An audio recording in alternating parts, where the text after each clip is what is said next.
Patuloy namang hinahanap ang isang lalaki na sumuong sa rumaragasang tubig baha sa Davao del Sur nitong weekend ng lasing. Para sa update, magbabalita live si Bril Montalvo. Bril, kumusta ang panahon dyan ngayon?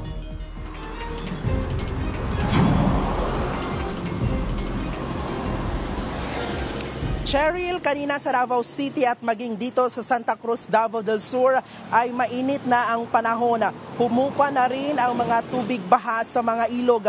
Malayong-malayo ito sa sitwasyon kahapon nang biglang rumagasa ang flash flood sa ilang lugar sa Davao City at sa Santa Cruz, Davao del Sur.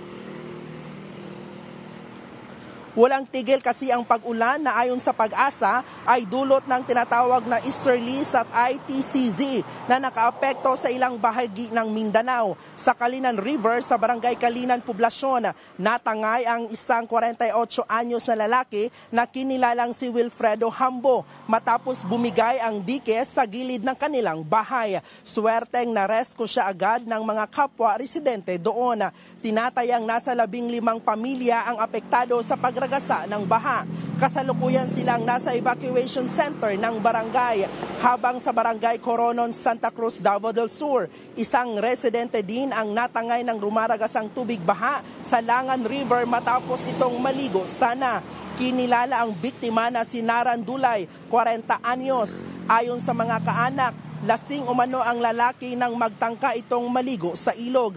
Hanggang sa ngayon ay patuloy pa rin ang search and rescue operation sa paghahanap sa biktima. Sa parehong barangay pa rin, isang resort sa gilid ng Sapa ang nasira dahil sa flash flood. Swerte namang walang mga residente at turistang natangay ng baha.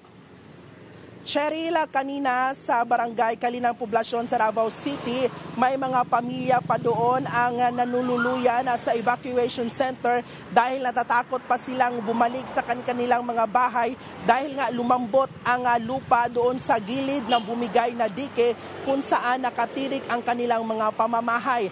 Kahit na maganda na ang panahon sa Davao City at maging dito sa Davao del Sur, ay pinapayuhan pa rin ang mga residente na mag-ingat labi na sa mga nasa gilid ng ilog sa posible pang magkaroon ng flash flood. Balik sa iyo, Cheryl. Daghang salamat, Bril Montalvo.